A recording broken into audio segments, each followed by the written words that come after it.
देखिएगा, जैसे कि मैंने कहा था कक्षा 10th के वो एग्ज़ाम्स के आने वाले क्वेश्चंस पर वर्क करेंगे जो मैं अब कराने वाला हूँ।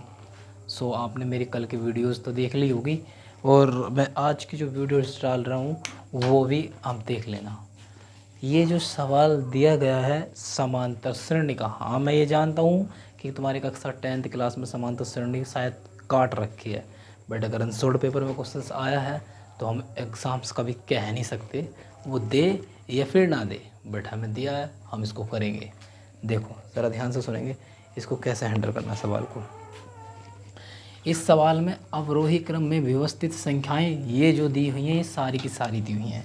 सो इन व्यवस्थित संख्याओं को मैं लिखूंगा। सबसे पहली संख्या मेरी 48 है, उसके बाद 44 है, 41 है, 36 है, 2x प्लस के 8, 2x माइनस के 6 और 14, फिर 11, फिर 8 और फिर है 6। इस सवाल में हमें ये संख्याएं दे रखी हैं जो किस क्रम में है, अवरोही क्रम में। सबसे बड़ी उससे छोटी, फिर उससे छोटी, फिर उससे छोटी, फिर उससे छोटी, ये कहलाता अवरोही क्रम। अब जैसे कि इस सवाल में मुझे ज्ञात करना है इन संख्याओं का पद, यानी कि मुझे यहाँ से x की वैल्यू को फाइंड करना है। वो कहेगा दिए गए अवरोही क्रम में x का मान ज्ञात कीजिए, x का मान ज्ञात करो, ये बोलेगा। मगर अब इसको करना कैसे, इस बात का ज़रा ध्यान से सुनेंगे। क्वेश्चन में इसकी माध्यिका दी हुई है, मुझे क्वेश्चन में इसकी माध्यिका दी हुई है और वो मैंने लिखी नहीं, मगर मैं यहाँ सवाल में लिख रहा हूँ।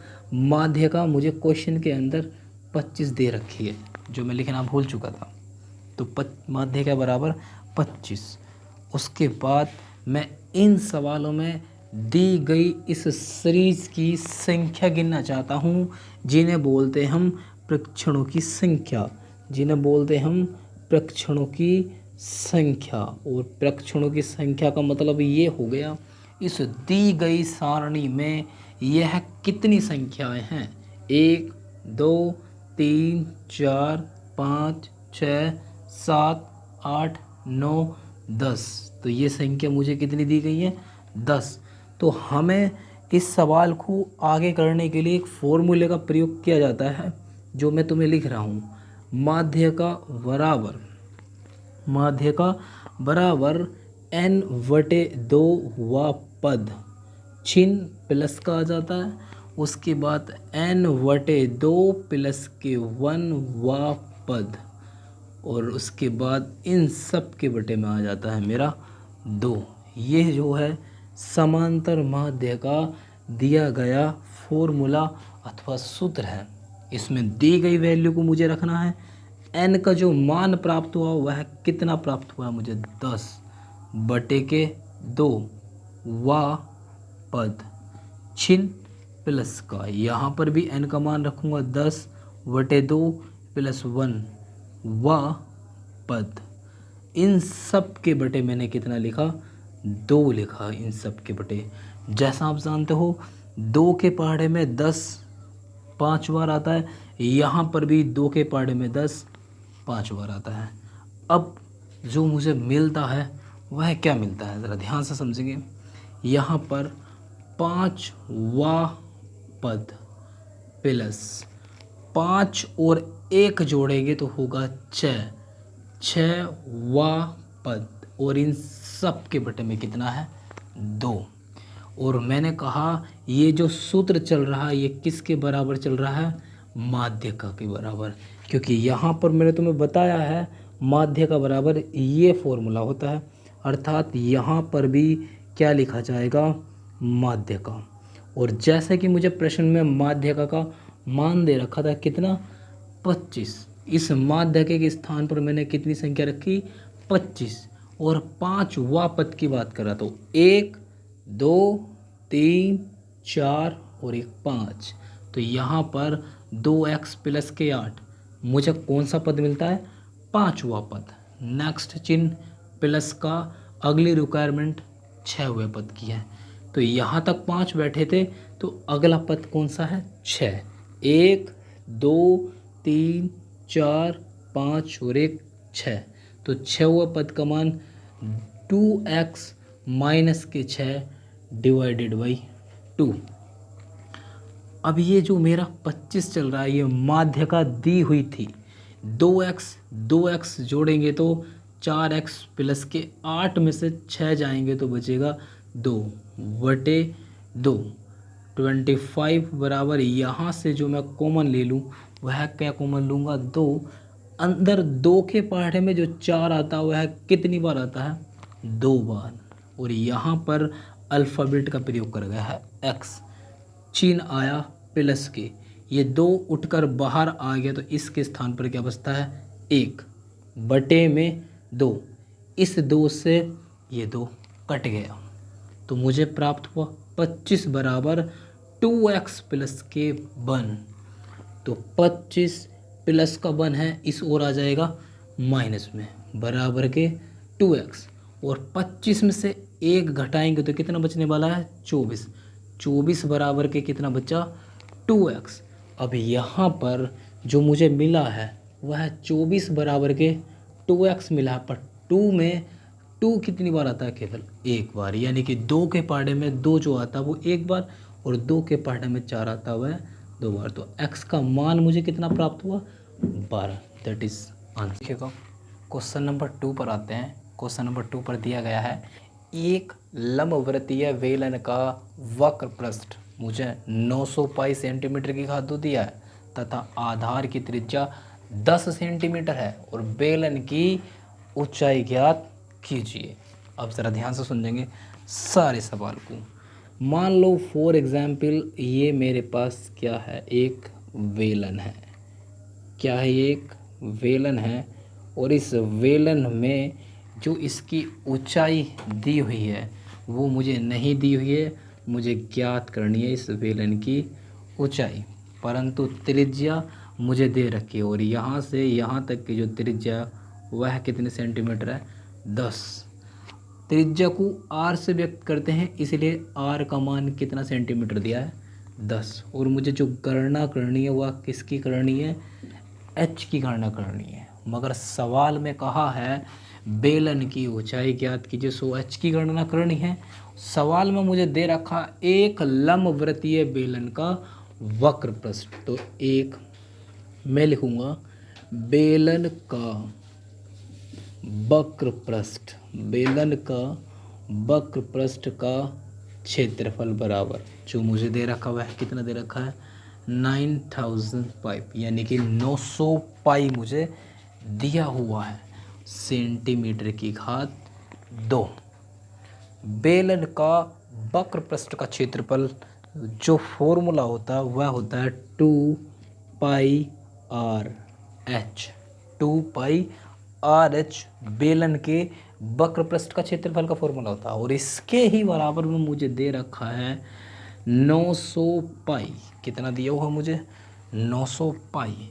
इस पाई से ये पाई कट गया, और यहाँ पर ज़रा ध्यान से सुनना, पाई से पाई कट गया कि 2 गुणा के त्रिज्या बचती है और त्रिज्या का मान कितना दे रखा मुझे 10 गुणा के h बराबर के 900। यहाँ 0 से 1 0 कट गया। 2 से 90 को काटेंगे तो कितनी बार कटेगा 45 बार, और ये मान किसका प्राप्त होता है मुझे h का। सो बेलन की ऊंचाई मुझे कितने सेंटीमीटर निकल कर आई 45 सेंटीमीटर मेरा। देखिएगा पहला और दूसरा सवाल हो चुका है, अब हम तीसरे पर आते हैं। तीसरा सवाल क्या कहता है? तीसरा सवाल कहता है कि 3.5 सेंटीमीटर त्रिज्या का एक वृत्त खींचना है। सो मान लीजिएगा मेरा ये एक वृत्त है और ये वृत्त का मेरा केंद्र है, और इस केंद्र से इतनी दूरी मेरी त्रिज्या है, और जो मान मुझे सवाल में कितना दे रखा है 3.5 सेंटीमीटर। सो मैं इसको 7 लिखना चाहूँगा। 3.5 सेंटीमीटर ये मुझे क्या दी हुई है त्रिज्या, क्या दी हुई है त्रिज्या। अगर ये मुझे त्रिज्या दी हुई है तो अगर मैं इसी ही के केंद्र से फिर से एक लाइन खींचता हूँ तो ये भी क्या है मेरी एक त्रिज्या। सो अगर ये भी मेरी एक त्रिज्या है तो जो त्रिज्या ये है वही त्रिज्या ये है, परंतु ये वृत्त का केंद्र क्या है? ओ। मगर आगे सवाल में क्या कहता है, जरा ध्यान से सुनेंगे। सवाल में कहता है वृत्त के केंद्र से, इस वाले वृत्त के केंद्र से 7.5 सेंटीमीटर की दूरी पर यहाँ से एक सीधी रेखा खींची जिसकी लंबाई कितनी है?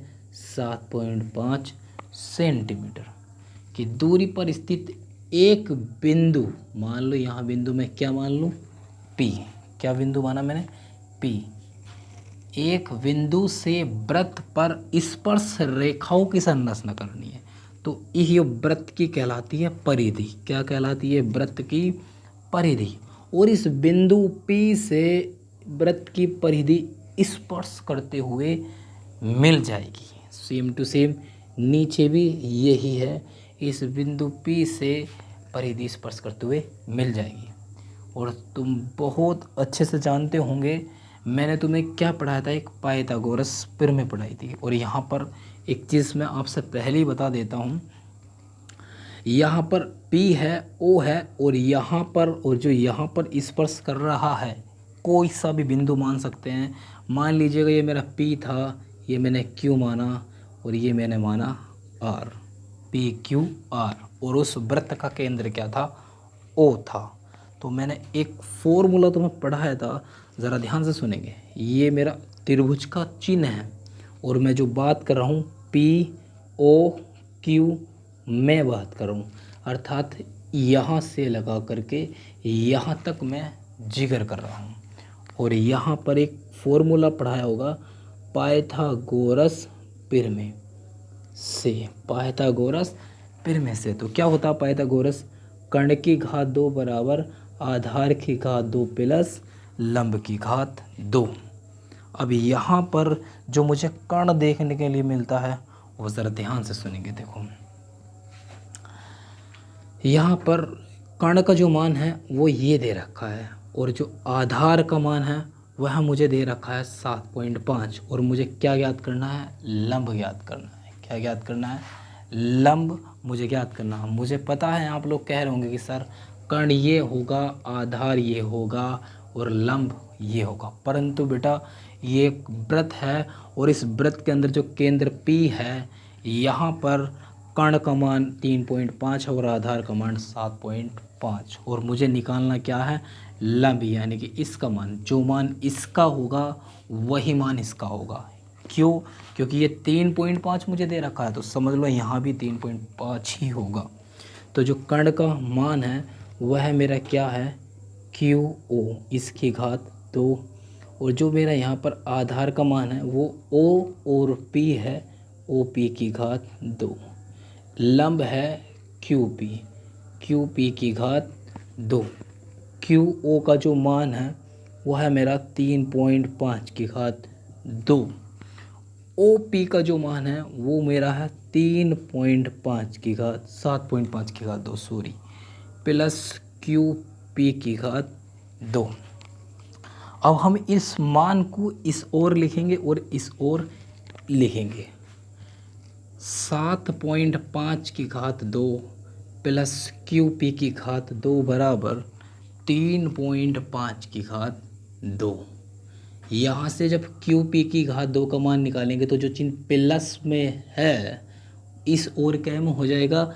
माइनस में। तो ये 7.5 की घात 2 क्या में हुआ? माइनस में हुआ। अब ज़रा ध्यान से सुनेंगे। QP की घात 2 बराबर जब 3.5 का वर्ग करेंगे, अर्थात मैं उम्मीद कर रहा हूँ 3.5 का जो वर्ग करेंगे जैसे भी निकल कर आएगा आप कर लेना, वो 56.25 आएगा, और इसका वर्ग करेंगे 22.25। और जब मैं यहाँ से इसको निकालूंगा अथवा घटाऊंगा, ओनली मेरे पास संख्या बचेगी 34, और QP स्क्वायर का चढ़ जाएगा इस पर वर्गमूल, और यही मेरा क्या होगा? आंसर। जो आंसर मुझे यहाँ प्राप्त हुआ वही आंसर मुझे यहाँ प्राप्त होगा। सो मैंने इसकी रचना की। अर्जुन।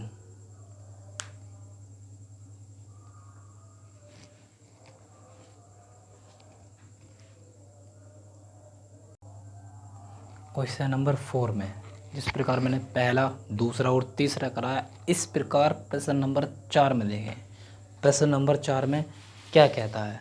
प्रश्न नंबर 4 में कहता है एक लंबवृत्तीय शंकु की ऊंचाई तथा उसकी त्रिज्या क्रमशः 15 सेंटीमीटर और 8 सेंटीमीटर दी हुई है।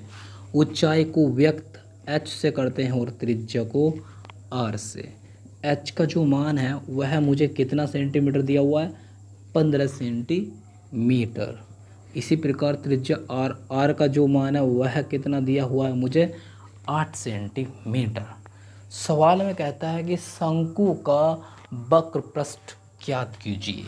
तो मैंने लिखा यहाँ पर शंकु का वक्र पृष्ठ। शंकु का जो वक्र पृष्ठ होता है वह होता है पाई आर एल। अब पाई आर एल होता है, परंतु मुझे यहाँ पर h का मान दिया हुआ है, r का, l का नहीं दिया। l यहाँ पर जो है वह तिर्यक ऊंचाई l है। l का जो मान है वह होता है, सूत्र होता है h की घात 2 प्लस r की घात 2। तिर्यक ऊंचाई का l बराबर मान होता है h की घात 2 प्लस l की घात 2 r की घात 2। यहाँ पर h का जो मान है वह दे रखा है 15 और 15 की घात मैंने कितने की? 2। चिन्ह मुझे प्लस का ये r है और r का जो मान दे रखा हुआ है कितना दे रखा मुझे? 8। और यहाँ पर 15 का वर्ग करूँगा तो कितना प्राप्त होगा मुझे? 225 और 8 का वर्ग करूँगा तो मुझे कितना प्राप्त होगा? 64। जब दोनों को मैं जोड़ूंगा तो मुझे प्राप्त होगा 289। 289 जो वर्ग है वह किसका वर्ग है? 17, बोलो तो 17 का। ये मुझे क्या निकल कर आई? तिर्यक ऊंचाई। क्या निकल कर आई? ये मेरी तिर्यक ऊंचाई।